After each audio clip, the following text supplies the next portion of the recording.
शिक्षक पात्रता परीक्षा विषय बालमानसशास्त्र व अध्यापनशास्त्र PQ ची सेरी आहे PYQ ची। सामाजिक अध्ययन सिद्धांत कोणी मांडला? पर्याय 2 अल्बर्ट बांडोरा। मुले आपल्या लिंगाप्रमाणे प्रौढाच्या वर्तनाचे निरीक्षण व अनुकरण करून शिकतात असे कोणता सिद्धांत सुचवतो? पर्याय क्रमांक 4 सामाजिक अध्ययन सिद्धांत। नैतिक विकासाची उपपत्ती मांडून तिचा उपयोग लिंगभावाच्या संबंधित प्रक्रिया कोणी केला? उत्तर आहे लॉरेन्स कोहलबर्ग यांनी।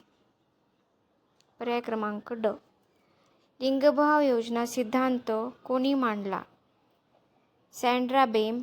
पर्याय क्रमांक अ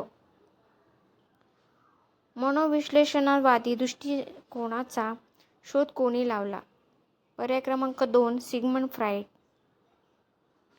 1970 मध्ये लिंगभाव ओळख विकसनामध्ये मनोविश्लेषणवादी सिद्धांताचे उपयोजन कोणी केले? उत्तर आहे नॅन्सी चांडोरा। पर्याय क्रमांक ब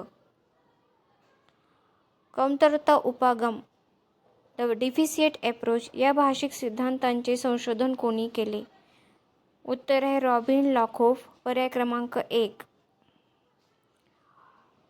रॉबिन लॉकोफ यांच्या मते पुरुषाच्या तुलनेत स्त्रियांची भाषा कशी असते? पर्याय क्रमांक ब कमी अधिकृत आणि जास्त असुरक्षित। स्त्री पुरुष संभाषणात पुरुषांचे वर्चस्व कशा प्रकारे असते यावर प्रकाश टाकणारा वर्चस्व उपगम डॉमिनन्स अप्रोच कोणी मांडला? पर्याय क्रमांक ब झिमरमन व वेस्ट यांनी।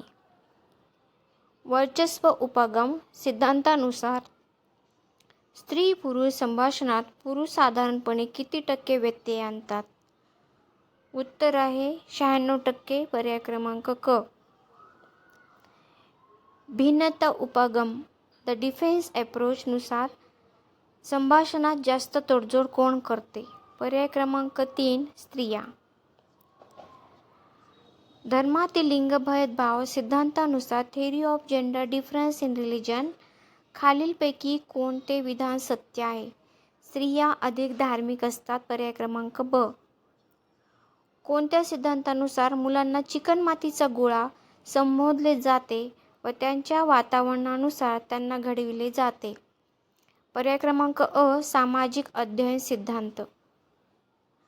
समाजातील प्रत्येक घटकांची कार्यात्मकता तपासून समग्र समाजाच्या स्थैर्यासाठी कसे योगदान देतात हे कोणता सिद्धांत स्पष्ट करतो? पर्याय क्रमांक ड संरचनात्मक सिद्धांत। खालीलपैकी कोणते समाजशास्त्र संरचनात्मक कार्यवादी दृष्टिकोन म्हणणाऱ्या विचारवंतांपैकी एक आहे? टाल्कोन पार्सल यांनी संरचनात्मक कार्यवादी दृष्टिकोन मांडला। कोणत्या सिद्धांताने सामाजिक रचित वर्गवारी छेदण्याचा प्रयत्न केला? उत्तर आहे असंरचनात्मक सिद्धांत। पर्याय क्रमांक क नॅन्सी चांडोरो यांच्या मते मुले पुरुषी असणे याची व्याख्या कशी आहे? बायकी नसणे। पर्याय क्रमांक ब 21व्या शतकात लिंगभाव भेद जैविक सिद्धांतानुसार लिंगभाव या संकल्पनेकडे कसे पाहिले जाते? लिंगभाव हा अखंड आहे। शैक्षणिक उपयोजनानुसार शाळांनी मुलांच्या लिंगभावाबद्दल काय काळजी घ्यावी? कोणत्याही प्रकारचा लिंग भेदभाव करू नये। पर्याय क्रमांक क लिंगभाव योजना सिद्धांताची 2 वैशिष्ट्ये स्त्रियांसाठी आणि पुरुषांसाठी काय स्वीकारार्ह आहे कोणी सांगितले आहे? उत्तर आहे सँड्रा बेम। बालमानसशास्त्राविषयीच्या या व्हिडिओमध्ये आपल्याला ही सिरीज आवडली असेल। Thank you for watching video.